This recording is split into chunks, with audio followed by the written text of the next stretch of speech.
yeah, for folks watching, it's 8:30 p.m. and we've got this kind of energy going right now. They still fit. Let me tell you something. They still fit nicely. I don't have to go get them hemmed or nothing.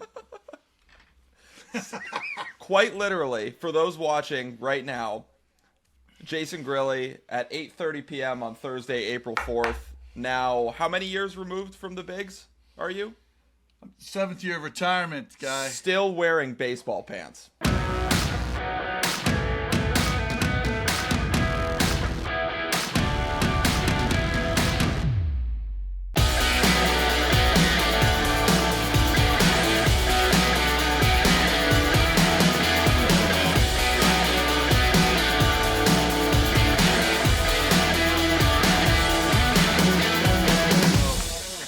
I feel good that, listen, if it's going to take me 20 years to catch up, 13 more years to catch up at how many years I played, I feel pretty good about how long I played, right? Very true. Yeah. Makes me feel good. Yeah. So, yeah, I love it.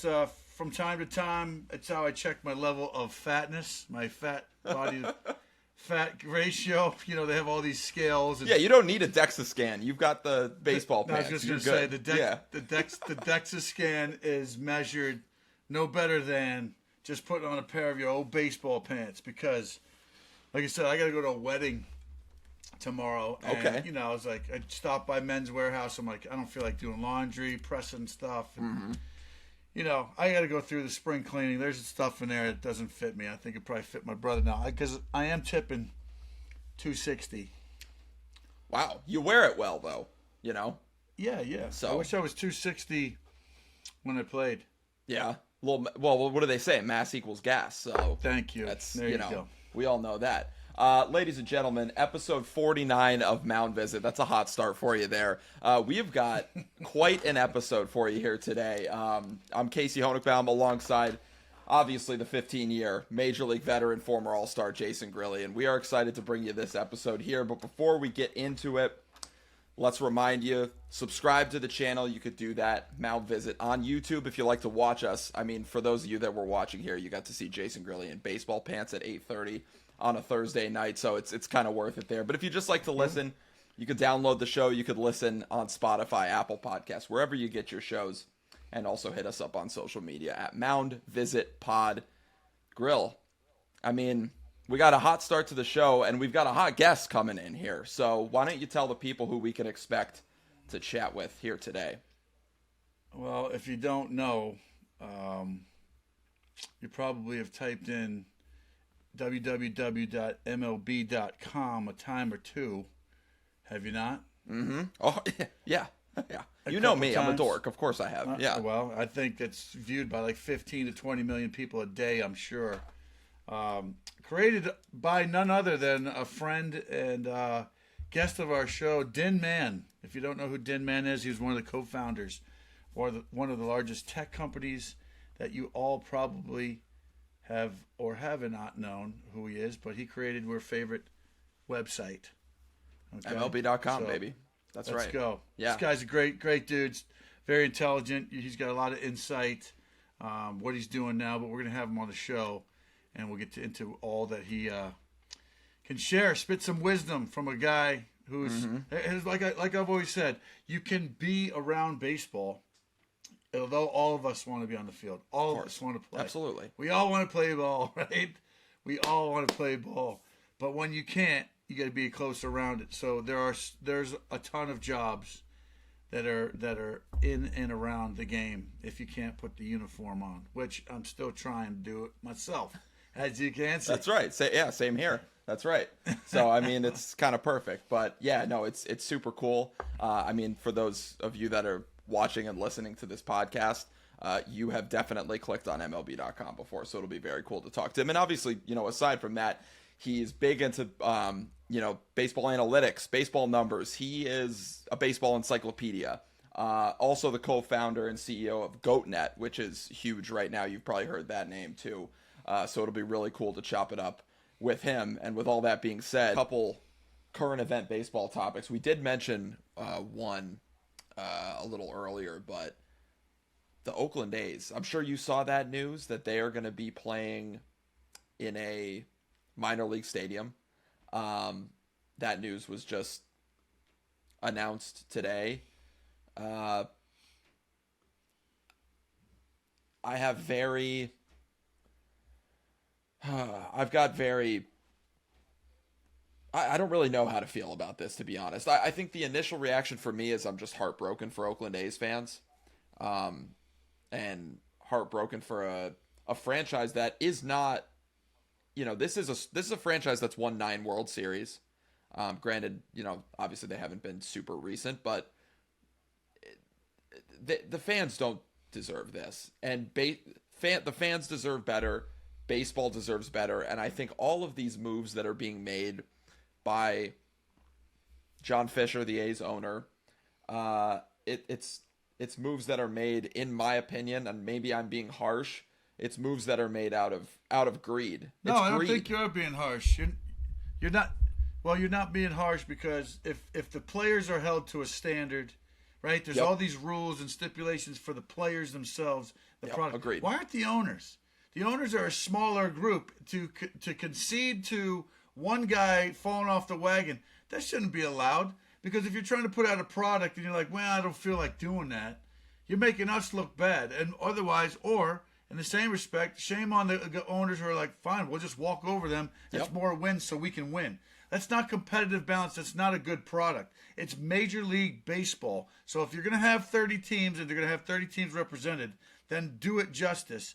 The integrity of the game, right? If there's no gambling on baseball, there's a code, Rule 21, sure. The integrity of baseball, no gambling, this and that. You got to wear your uniform a certain way, which that's a little different than it used to be because there's all these different rules now. But the actual game being played and the standard of what's held at, if this is the elite league, this is the league, this is the show, then shame on the owners for not taking pride in. If you're an owner and you don't want to win, then get out, man. Because that's what the name of the game is. What is it you do here?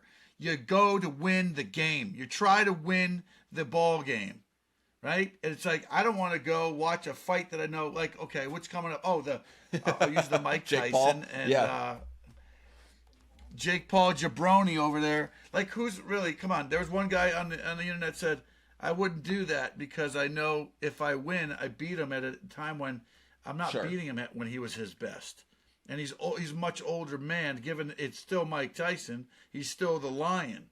But I'm not going to do that, the integrity, and be a grown man. Like, I don't want to disrespect him. So I feel the same thing is kind of here. This is not a staged and just a show. Let's not just make this a spectacle or a show. Let's make this about the game. But we've gotten a little bit away from that. And I think fans don't talk about that enough. They're like, oh, with my team, and this is what's going on. And wham. All right, well, you know, what can be done? I don't want to turn this into a political thing, but what could you boycott to say, hey, you know what?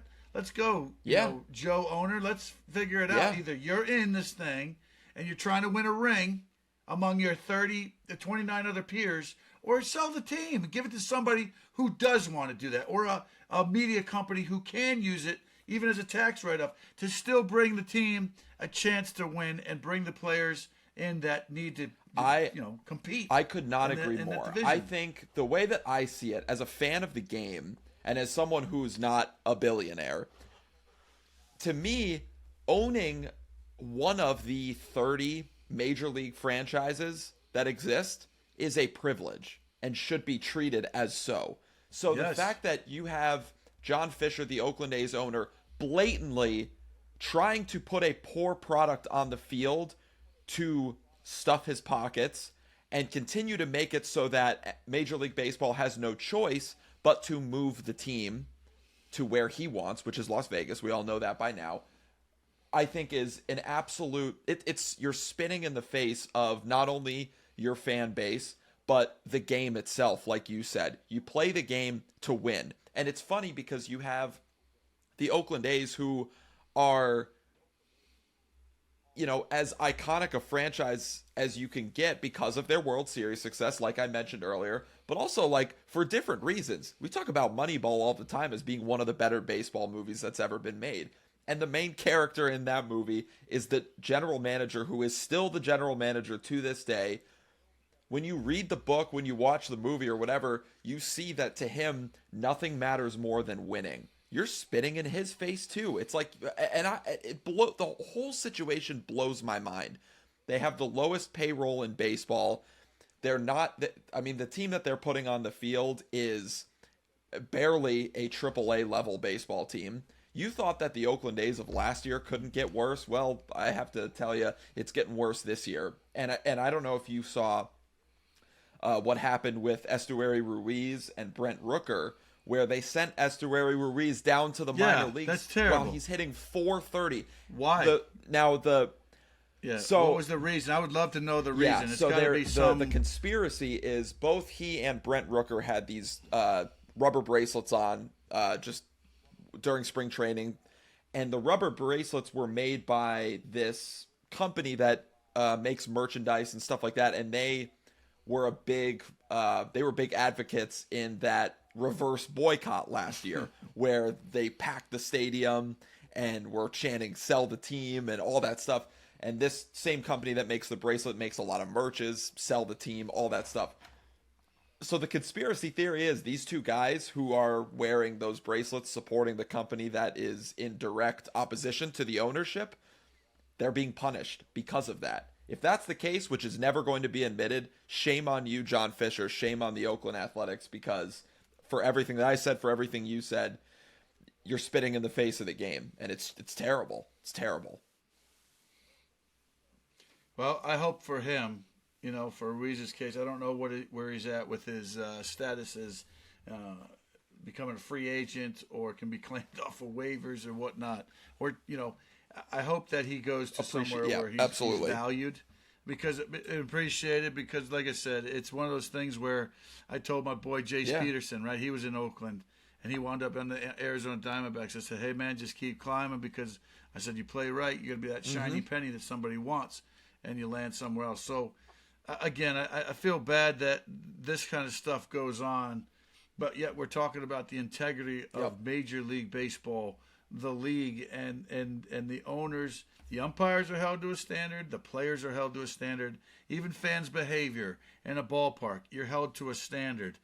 The owners, and I'm not here to tell you like how to spend your money. I can't tell you how to spend your money. Nobody's going to tell me how to spend mine, or nobody's going to tell you how to spend yours. So everybody feels that way. So no disrespect to that part of it, but I think that there's got to be some type of there has to be accountability. There has to. Or there's got to be something in collective bargaining coming to the table that, hey, you know what? I mean, yeah, granted, even the Pittsburgh Pirates, they have a $35 or $40 million payroll, and the owner doesn't want to come out of pocket to spend more money. It feels like he can get every first-round draft pick. But he does. They pull multi-year deals, and then they feed other teams. The Yankees, the joke is that we're a feeder team for the New York Yankees. So it's like you either got to have something where you got to keep these players for a longer period of time, or there's got to be at least a bottom floor where you have to keep 100 million or 100 and something. If there's no ceiling, which I don't think the union will ever allow that, because baseball continues to make exuberant amounts of money because it's become global. I even see commercials now where they're trying to turn cricket players in India. That's been baseball that happened. Players, right? And it's been a big thing. So to me, it's like we are trying to globalize this game, and I love that.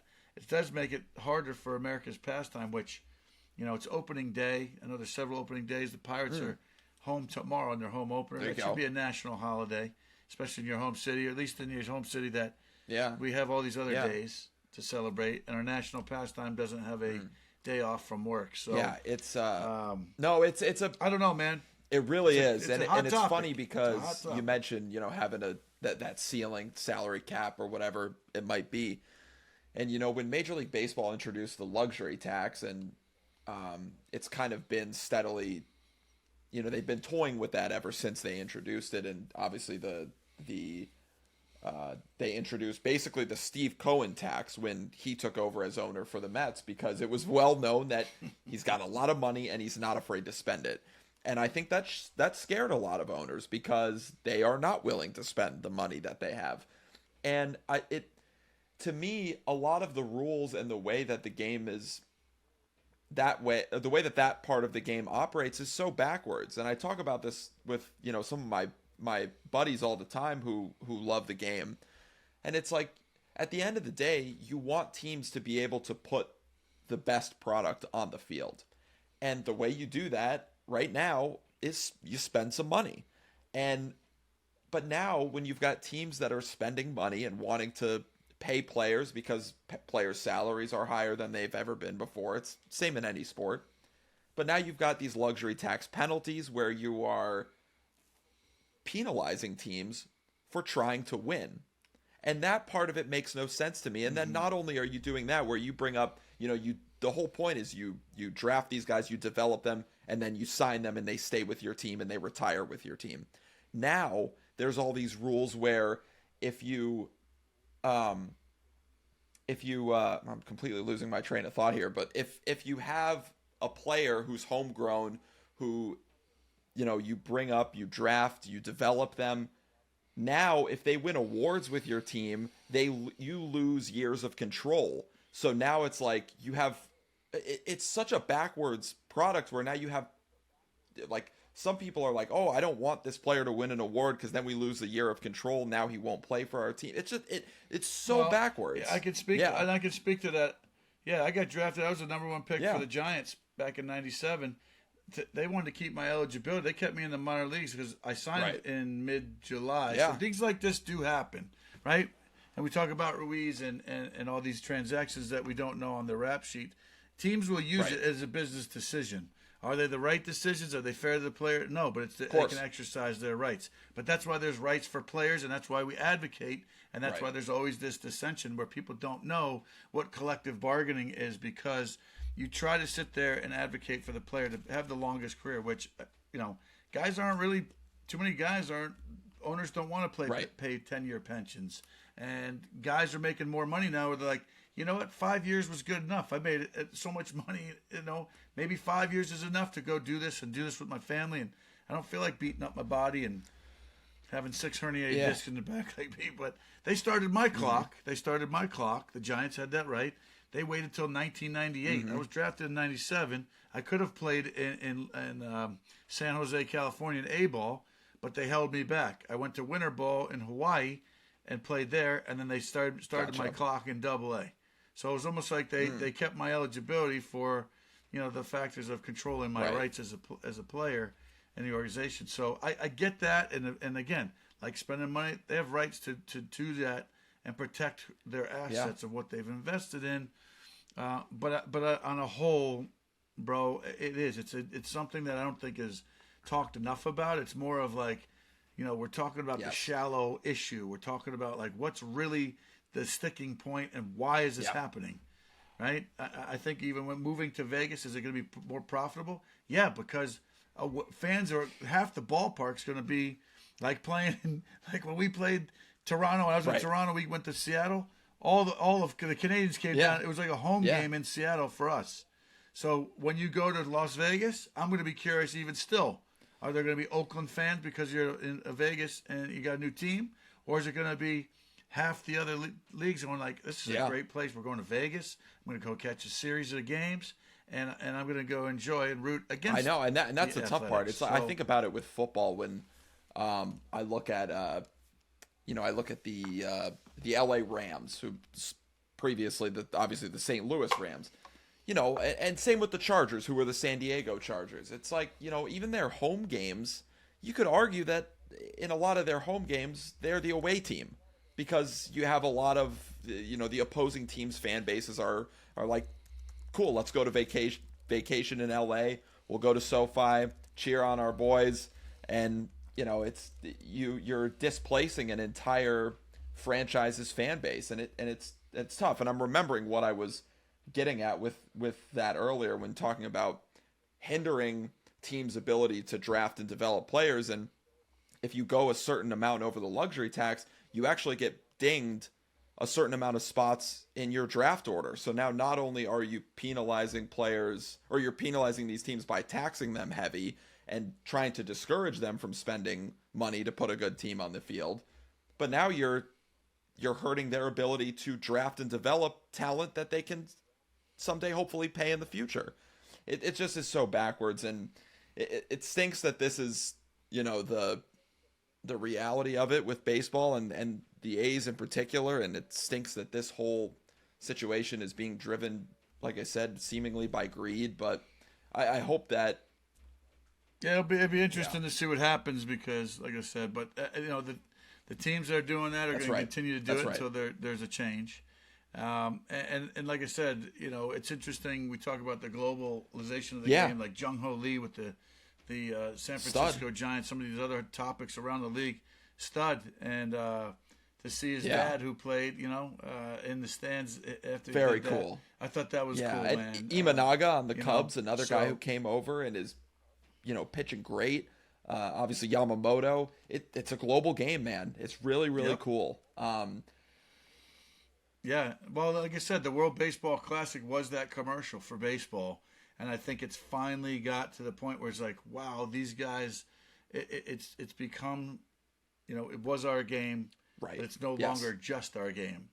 It is the world's game, and people are getting into the whole thing, and I love it because the flair and the energy from these different cultures, man, are coming into play. More noise at the ballpark. I know as a player, whether they're for you or against you, it's better than the buzzing of the lights, man. That's right. I love that. Well, speaking of that, I mean, it's great stories, and that's what baseball's all about at the end of the day. But speaking of great stories, we're gonna bring you right now to part 1 of our interview with Dinn, Mann, and we'll get you the second part of that next week. So hopefully you enjoy that, and we'll bring you to that right now. Dinn, thank you so much for taking the time to hop on here and join us for a little Mound visit here on a Thursday night. Dinn, what's up? What's up, brother? I'm happy to be here. I had to get on my phone, but my browser was not behaving on my Mac, so here I am. Listen, see, tech difficulties for the guy we just introduced you as one of the best tech people on the planet, and he's having technical difficulties. Go figure. No, this. Hey, I'm also fiscally restrained, so this MacBook Pro is not my friend. Okay. Technology's great when it works. That's what we always say. So that's what we say. And there's an e-column in all of life, not just baseball. So thanks for joining us, man, making it work. I'm sure we got you. It's up to the official score, Jason. Whether it's an earned run or whether it's an error. Let's I don't know. I think it's the manager's fault. Well, thanks for getting off the couch. I know you're probably doing something other than relaxing, right? We all do that at 8:30 at night, but I was watching it, actually, the NIT, Indiana State against Seton Hall. So my former stomping grounds right there, Seton Hall. Yeah, baby. Yeah, that's right. Good spot. Well, I know this is a baseball show, but right behind you is the Texas. I see the flag right there. I don't know. I mean, we were chatting a little bit last night in our little group chat before the show, and you did throw a little bit of, as you can see behind me, I've got the Buffalo Bills Josh Allen cereal box up there. So obviously I'm a Bills fan. You are a Houston Texans fan, correct? I am. Well, I was a Houston Oilers fan. I'm a recovering Houston Oilers fan who adopted the Texans. It took a while for me to get there, but honestly, J.J. Watt, C.J. Stroud, so many different people who've come along. Hopkins, of course, was with the Watt team. Deshaun was fun for a little while until he wasn't. Yep. And he took the fun to a sad place. It's a good way to put it. A very unfortunate place. So the Texans getting Stroud. It's interesting. They only got Stroud because they won a game that nobody wanted them to win. They wanted them to have the first pick. And who knows if they wind up with Stroud if they have the first pick. So that worked out pretty wonderfully for them. You feel bad for Bryce in terms of what he wound up with, the players he had around him. But now C.J. Stroud has this embarrassment of riches for a tight window. It is as tight a window as he needs to throw because Stephon is really a one-year guy on a prove-it type of deal. But Houston fans are over the moon and feeling really good about Nick Caserio, whereas 2 years ago they weren't so sure. Yeah, that's a great way to put it. I think it's not often that you run into like win-win trades in any sport, really. But I think for the spot that both teams are in, it's kind of as much of a win-win as you can get, especially with, you saw what the Chargers got for Keenan Allen. You saw what the Cowboys got for Amari Cooper a couple years ago. So Bills able to get a second round pick, and the Texans get a guy who's going to help them in the short term. And another. I know you're a Bills fan, and I'm assuming you're trying to spin it pretty favorably. Yes, I am. But it's called coping. I'm coping. He's right also now. a Mets fan, guy. So I mean, this is a guy that's take got, it easy out. You know what I mean? He loves the heartache. Yeah. Hey, despite the year that they had in terms of getting where they wound up having a respectable year. Yeah. Last year got pretty ugly for the Bills for a good chunk of weeks. And, if not for, the near fatality of a player on the field, I mean, before that play happened against Cincinnati, it was like, man, the Bills are still like the team to beat, almost the way they were in the Jim Kelly, Thurman Thomas, Andre Reed years. And not to leave out Cornelius Bennett, but that was such a fun and amazing group of players. And it was just so sad that they're remembered not for getting to 4 straight Super Bowls, but for losing them. And that's pretty ridiculous to be perfectly frank. We have all these debates about the GOATs of the world. Does Caitlin Clark have to win a national championship to be the GOAT? She has nothing to do with who her teammates are. Yeah, the Bills players on that field had nothing to do with Scott Norwood missing a kick. And it's great. Everybody has forgiven him. Time heals all wounds, kind of like the Bill Buckner thing. But time does heal all of these wounds. But all this misrepresentation of whether somebody is a GOAT as an individual based on what the team did is nonsense. It's complete nonsense. There's plenty of people who are amazing superstar caliber people who just either wound up in the wrong circumstances or whatever. So you get to a certain point where you just really celebrate players. You really celebrate all the different people, all the different backstories, all the different things they've had to try to achieve and have gotten to try to achieve to reach this amazing elite level.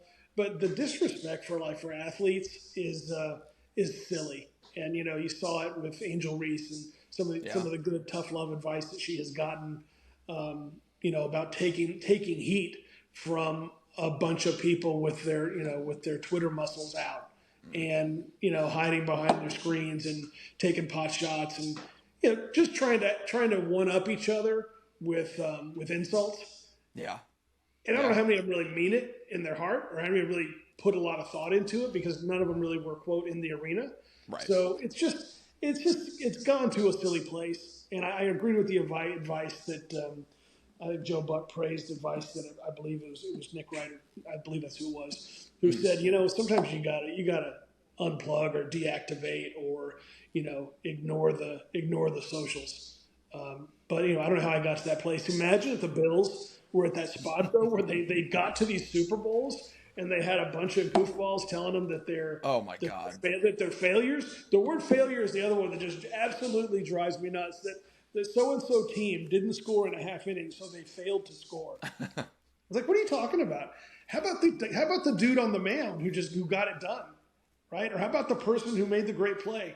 It's just funny when you realize that the Seinfeld line about people playing for laundry is true. And you sit back and you just think, I'm going to watch these people and I'm going to appreciate the team that won did enough right to win and the team that lost didn't do enough right to win. But the whole notion of success. But somebody has to win. Somebody has to win. Somebody's going to win. And in sports, last time I checked, 1 out of a large number of teams wins it all. So exactly. It's just goofy. And people also forget what were those little games that happened that even got them the chance to be in the tournament, right? I mean, take NC State.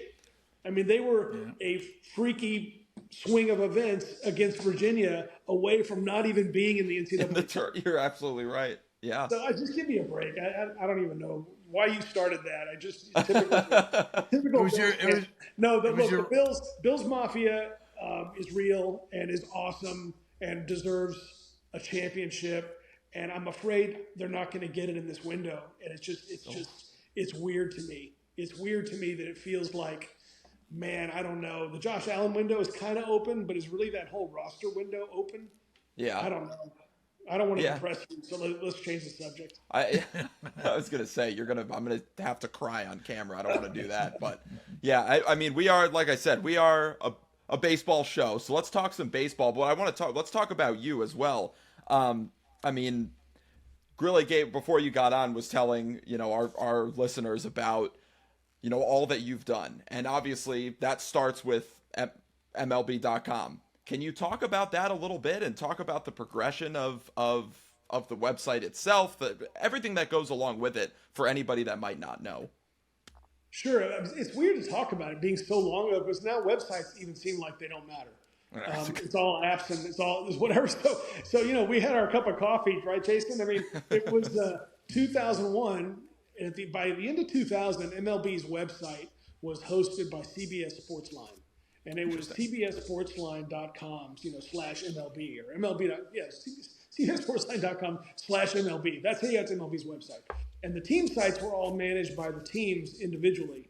And some of them did it better than others. Some teams on the West Coast were particularly ahead of the times in terms of that. So it was a little tricky to go in and say, hey, we're going to make all of them part of one platform. We're going to, create an environment where people can enjoy the sport in one spot. That led to us developing the app. It led to us developing MLB.TV, not in that order, but MLB.TV, Game Day Audio.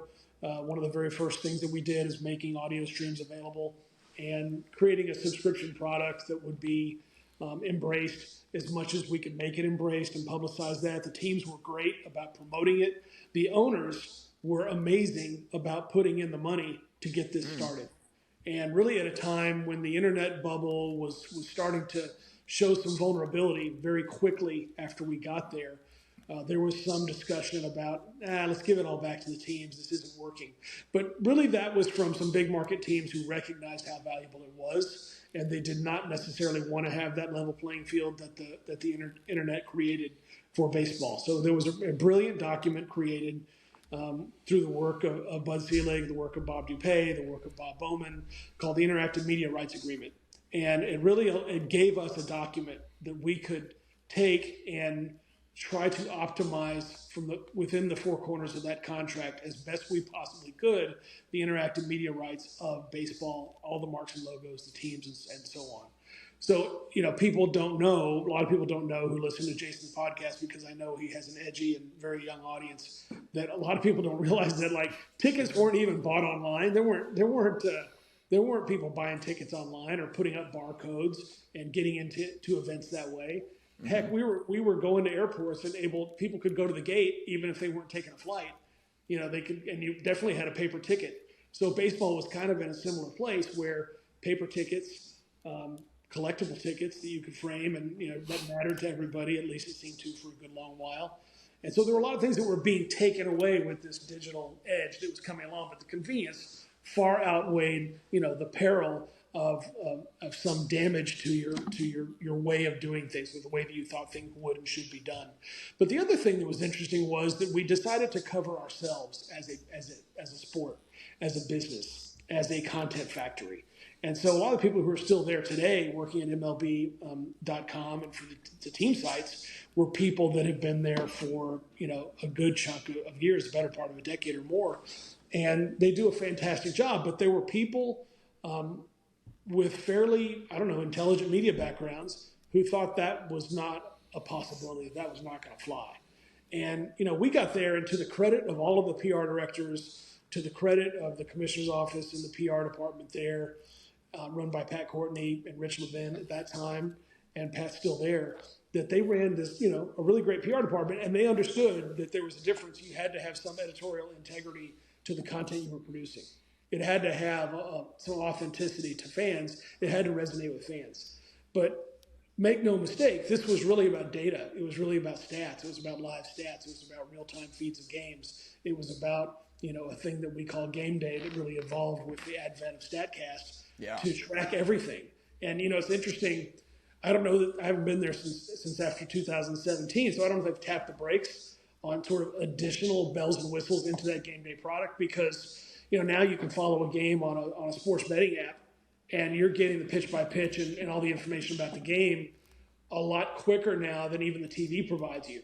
So, the fears that people used to have were, okay, if they had the games on TV, they're not going to go to the games, or if they're going to have it on their screen with all the pitch by pitch, why are they going to watch it on TV? All of this stuff, none of which is true. I mean, it's good to have concerns about that, but there's nothing beats seeing it in person, Yep. Nothing beats as a secondary thing seeing it in live video, and then nothing beats it as a third option than tracking the pitch by pitch. Now, if you're paranoid and you hate it when bad things happen to the team that you love, the pitch by pitch is kind of a cool thing to do, and for it to be ahead of TV is also sort of a comforting medicine. It has a medicinal value to it because if something bad happens, you don't have to endure it. You know that something bad either already happened or was about to happen. So if you were a betting man, Dinn, not that you are, Yeah. and nor By is the way, Ohtani. not on baseball ever. Baseball betting is one of the. I hate that it really hurts the sport. That it is hard to bet on. It's hard to bet on because the games swing out of nowhere, Yeah. and there's nothing you can do about it. In most other sports, you can hedge. When I something think bad happens. Ohtani would agree with you, and so would Pete Rose. But we'll stay away from that. We'll stay away from that subject matter. You know what I mean? No, it's always good to hear your take because you're so intelligent in everything that you've encapsulated, and I want to kind of get into drilling down to what you're doing now, man, because you know that I'm tap dancing around the NIL space. I think everybody is. Between NIL and AI, those are the 5 letters of the alphabet, even if you use them more than once, that everybody's talking about, and framework in what the hot buttons are, right? So tell people what you're into and trying to create now in the digital space. Well, it was what we did back at MLB was we represented the teams and the league and developed an ecosystem around their influence. So NIL, it even exists for great institutions. Your name, image, and likeness is the silhouette of batter if you're baseball, and if it's not the silhouette of batter, it's the Los Angeles Dodgers, or it's the Philadelphia Phillies, Yeah. or it's the New York Mets, on and on and on, the Cubbies, and a lot of beloved names and franchises. So the name, image, and likeness that goes with your stadium and goes with your uniforms and goes with the rights to your games and your footage, that's always been there. And it's always been there for really famous, ultra successful people. Tiger Woods had a logo for how long? And then there was some recent dispute whether he even gets to keep his own logo. Yeah. So name, image, and likeness, not only is it here to stay, it's been here. And it has staying power like time itself. So NIL is very important to me, very important in terms of the influence of athletes themselves as people collectively. It far exceeds that of any league. It far exceeds that of any team. It's incredibly valuable. And there's some confusion in that space of people sort of acting like they own somebody for a period of time. And in the pros, I guess you do, even though the NBA sort of took a turn away from the term of ownership and moved toward, I think, governors is what they call them. But at the end of the day, there's somebody's paying your check and somebody who does own certain rights around what you do in a certain context. But what they don't own is really the rights to you as a human being in terms of what you do and how you represent yourself and what you're up to, what you did to get to that point, what you're doing when you're out of that uniform, and what you're going to do afterward as you pursue something else. So while NIL is an acronym that applies to colleges very specifically and narrowly, it exists in a far more important context. And really what I'm doing is working on a product called GoatNet that Jason's very familiar with because he and John Buck have been talking about it for a decade or more, about what to do about, they wanted to call something next level lockers, if you don't mind me spilling the beans about that. No. And now man. things out there, that deal with lockers. I'm in the basic agreement, bro. You got me in the basic agreement. It's all in there. So we're just frameworking it, whatever we need to call GoatNet. We all want to be goats. Yeah, look, and that's kind of my point is that there's a great commercial, Tom Brady, I think his voice comes on it that, you don't need to be the next Tom Brady. You want to be the best you. You want to be the greatest version of yourself. So you look at the world in that light and you say, it's a competitive world. People are trying to find success in that competitive world. How do we tap into people on that journey, make that journey more convenient for them, more exciting for them, more productive for them, so they can occupy their mind with things that maybe is going to prevent them from making bad decisions too early or not taking themselves seriously enough. And also maybe not even opening their eyes to the opportunities that they can have. So well, not just that, Dinn. It's for an athlete. I talk about this a little bit from time and again, but the transition from going from somewhere like I said, behind me, I got 20 years of my life that I dedicated, did one thing intensely for. But all athletes, I don't care what level you're at, because we've all, like I said, we all try to play ball at some level. We want to be in the game. I just said before you came on, we want to be the player. We want our nails in the dirt, our shoes on the court, on the field. We want to be a participant, because we've all been there and dreamt about that. But that transition from player to I'm back to just being Jason or being Dinn or being Casey, the person that mom and dad knows, right? Or the local kid who made it big, and you reached a pinnacle. You got out of your hometown, and you're still a hero at your pizza joint, because every time you try to pay, they won't let you. You know what I mean? You've made a name. I personally, I don't know what you mean. Yeah, I was gonna say I don't know what you mean either. I still pay for my pizza, but you probably had a free MLB subscription somewhere along the way. I'm just saying, you probably did. Or I might not have had blackouts. So I wish I still. There you go. Oh, there you go. Lucky.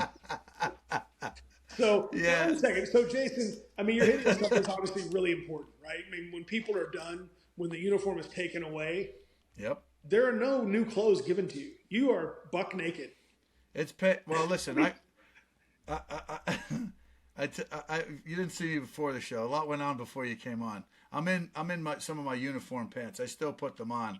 It's a test to see how fat I am. I'm wearing them right now. Team Italia pants.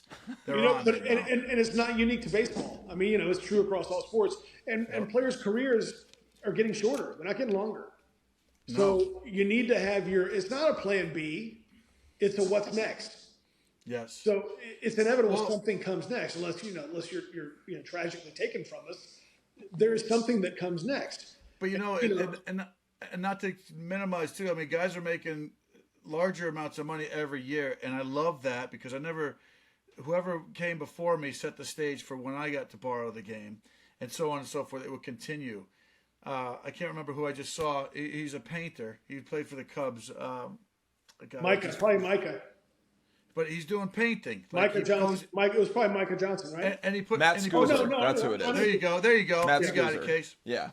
Scuser. Yeah. He puts his jersey on, takes his bat. He does all awesome. these cool paintings. It's so awesome. But I go, see, you're more than the player. But fans don't get to see that side. They like to know, where are they now? Well, by the way, he worked his ass off to have to hone that skill.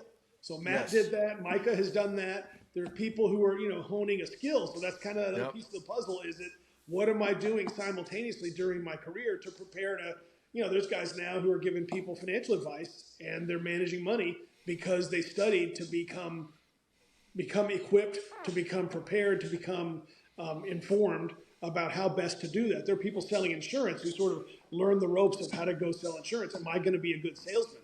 There's guys like you have figured out how to launch a wine brand. You've hustled and figured out how am I going to help universities and schools get great advice about what kids can do next. People who become spokespersons for different businesses back in their communities. That all requires the same thing that made you successful as a player. It's perseverance. It's hustle. It is telling yourself every day that you can do it. And it's also developing yourself in a way so that when you're doing that, you can get in a zone. And so it's not really different. It's important for players to understand that you're still going to need to be a player in the thing you do next, and the things that made you successful in becoming a great player need to happen for you. It's just a different kind of playbook. There's more words in it that, than there were before, or there are different kinds of instructions, and there's different kind of games that you play. But make no mistake about that either. I mean, it's all a game, and you've got to try to win. It's a competitive world. So GoatNet really is about that. It's connecting people in that pursuit, but also helping them own their own story, because your stories are all super fascinating.